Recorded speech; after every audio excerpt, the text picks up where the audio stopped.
Okay, so sanitizer. Now, there's a couple different brands out there. We have Pressurized here. It's a sanitizer, a cleaner, and most importantly, a milkstone remover. Okay, milkstone is what's left over with a dairy product. As we're cleaning the machine, you'll see a film, a white film, okay, that's left over on some of the parts. We need this milkstone remover component to help wash that away and make it easier to clean, okay? Be very careful with the sanitizer. It's a chlorine-based sanitizer. It will stain your clothes. Some of you that have been cleaning over the years may notice some polka dots on your clothes from all the specks of sanitizer, okay? Something to be aware of.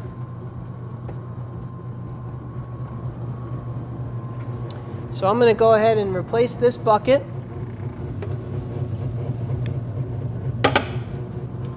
with a bucket of sanitizer.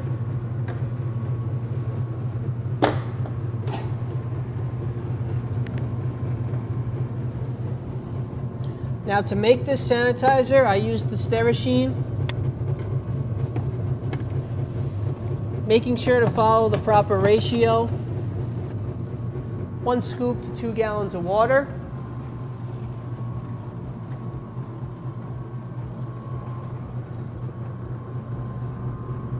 In case there's ever a question on how to mix it, there's directions on the side. We should also have some test strips to make sure that it's at the right ratio of water to sanitizer. Let's go ahead and drain this out. Okay, so I'm going to close both sides off. I hit the power button on both sides. And I'm going to lift the air bleeds, release the pressure. And we're going to open the handles and drain out our water. Now you can see very clear. If you want to take the machine apart at this time, it's okay. But if we do, we may still see a layer of film or that milkstone and that fat still left over. So I like to do a quick sanitizer rinse before I take it apart. Again, we want to work more at the machine and less work at the sink. So let's use the pumps to help us out. Very easy, very easy. So we drained out the water. We have our sanitizer down there. We're going to go ahead and turn our pumps on. And we're going to introduce our sanitizer.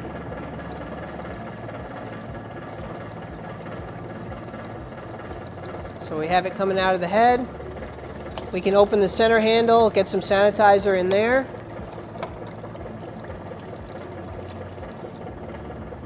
And we do the same thing. We wait.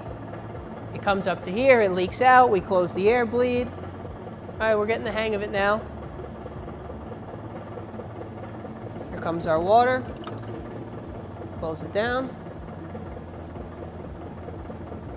Other side. Now we can see, don't worry too much about the number here. It says 69, 70 degrees, it goes up and down. The cabinet is off. We don't have any mix down there, and no need to refrigerate the cabinet right now. Okay, if we had a cabinet switch, we'd turn it off. Here we turn the cabinet off, so we don't need to have cold water down below. Okay? So our pump's shut off, our cylinders are full. We're going to turn our beater on. We're going to take our bucket from down below.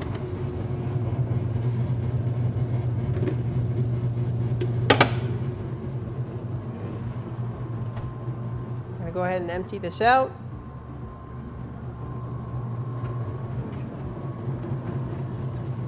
Now we want to let this run a couple minutes. For the sake of the video, I'm going to turn it off now. And now we're going to drain everything out. Okay? So we'll turn the beaters off. We'll turn the beaters off. We'll go ahead and hold up our bucket.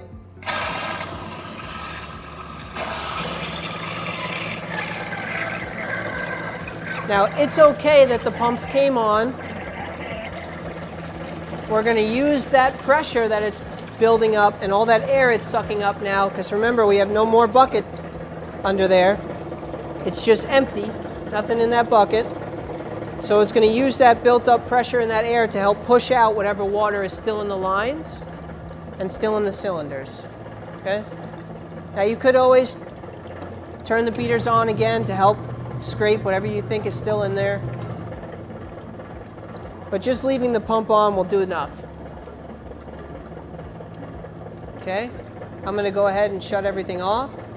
So again, you can shut the pump off individually, or we can shut it off with this button here, the power button. Same thing here, that'll kill the pump on both sides. So we'll go ahead and close our handles. We'll close our air bleed plugs. Keep the bucket here, keep the bucket here. Before we take the head off and before we take all this off, let's work down below with the pump. The good thing about our equipment, this is very simple. It's not a lot of parts down here. We're only taking this apart once a month to change our red line hose that's in here. Now, depending on the model that you have, it may be a black line hose for our CMT pump. This is our RMT pump, which uses a red line hose. You may have the pumps in the front, which is a little easier to access. Very nice feature that we changed. In this model, the pumps are in the back, okay, which is more common.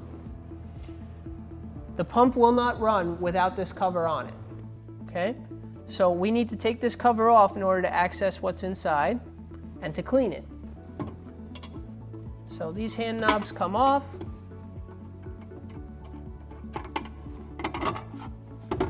Cover comes off.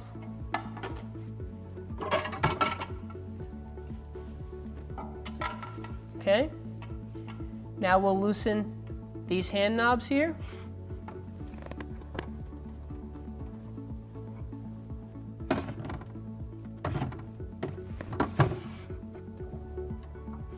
Now there is still some water in the lines and in the system, so we have to have a bucket down below to catch that water, okay, make it easier to clean. So we're going to go ahead and loosen these.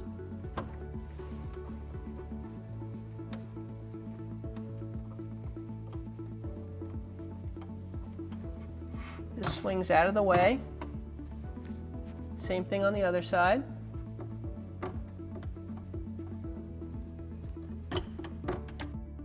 Out of the way, okay. Now this is what we call our shoe or our roller system. We have our red line hose here on both sides. We want to make sure that that red line is facing us, so we have that smiley face. And this is what we're going to be changing once a month. Very simple. So let's go over how to take this thing further apart. It's also important to clean this shoe clamp. Make sure that this is nice and clean so we're getting a good tight seal on that hose. We're going to loosen these up top. Okay, this is what we call our braided hose. Swing that out of the way. Same thing on this side.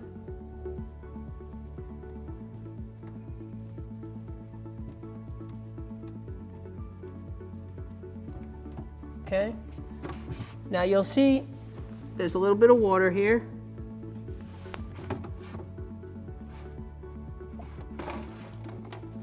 Okay, so we have our bucket here to catch it. To take the pump apart further, all we're going to do is pull towards us. Very simple. Pull towards you, disconnect the air hose in the back, and we'll lay it in our bucket. Okay, so very simple, not a lot of parts here, right? All we're doing is rolling this hose along this line and bringing the mix up to the cylinder under pressure. We're changing this once a month because these rollers will start to wear down that hose as they roll and push around. Okay, we don't want that hose to burst. Some of you may have had that happen before. We have mix all over the place. Probably waited too long to change our hose. Okay, so we'll do the same thing. We're going to disconnect the braided hose here. Might be a little bit of water. And we're going to pull forward. Disconnect the air hose. And pull forward. Okay, very simple. Not a lot of parts here. Very easy. This comes out. Now this is where we use our brushes, and we want to clean around the rollers. We want to clean in the shoe clamp, clean all around here for any excess mix. Okay? For that, we have a bunch of different brushes that we can use. We'll go over that in just a second. Now we have different cleaning brushes that come with your spare parts kit. If you need more, we can always get more. Any parts that you need, you can call us directly, or you can email us, parts@efdist.com. Make sure you have the model and serial number of your machine when you're ordering parts. It makes things a lot faster. And if you have the part number, and if you need the manual, we can email you the manual. You can go through the manual, pick out the part numbers that you need, email us what you need, and we'll ship it right out. Cleaning brushes. These come with the spare parts kit for your machine. If you don't have any, again, we can get you some. You can use these to get in the rollers, okay, in these little crevices. Same thing here with the smaller end. You can get that in here. We want to make sure that this is all nice and clean, okay? Now we have a longer one. This can be used for a couple different places. We can go in here, and that will go all the way up to the cylinder.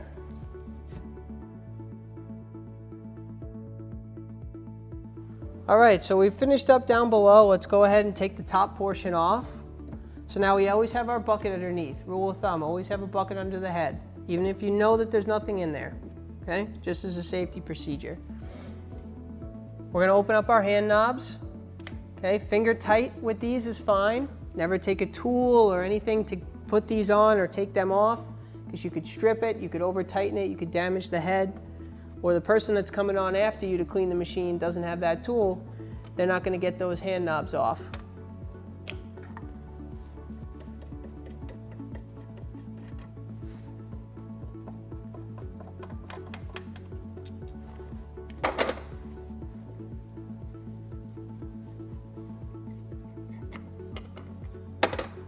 Okay.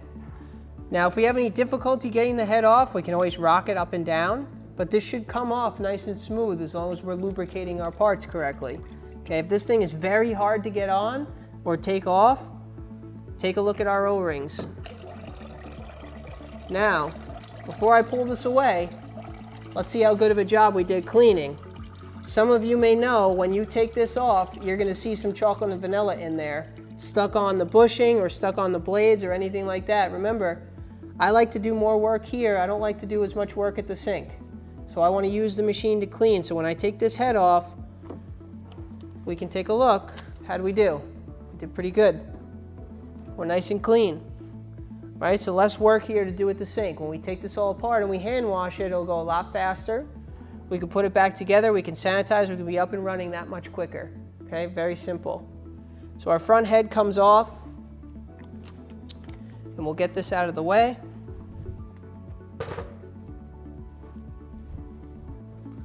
We'll go ahead and take our bushings out. Now again, depending on the model of the machine that you have, they may look like this, they may look a little different, and they may sit inside the head, okay? Different vintage of the machine, different pump system, but still the same idea. This is our head bushing, and it keeps the beater shaft in place from dancing up and down, okay? So we'll put these in our bucket. We're gonna pull our beater shaft out.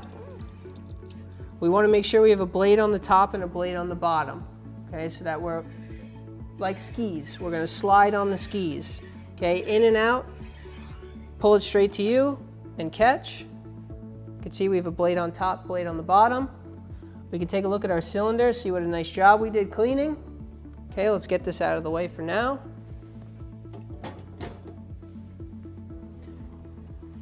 Another cleaning brush that comes, if you haven't seen it, this is what it looks like. It's not for the toilet, it's not for the bathroom. This is for the cylinder. Okay, it fits perfectly in here. The best way to clean something is with a scrubbing motion, okay, a brushing motion. So now that when we take the machine apart, we're gonna have a bucket of sanitizer or some warm, cool, soapy water nearby, soapy water. We're gonna brush the inside of the cylinder. Okay, that's the best way to get something clean, is through a brushing, a scrubbing motion. So we'd have our bucket, we would dip it in, we'd go back in, and repeat until we're nice and clear. And we do the same thing on the other side, okay? So we're gonna take this other side out. Again, pull to you, rotate, blade on top, blade on the bottom. We're sliding on the skis. Catch, pull straight out, okay? Same thing, we do inside, give it a good brush, good scrub. And that's it, very easy. Not a lot of parts here, not a lot of things to keep track of. We're gonna go over a little bit more of the head, and then we'll clean, sanitize, put it back together, start it up with mix. Very simple.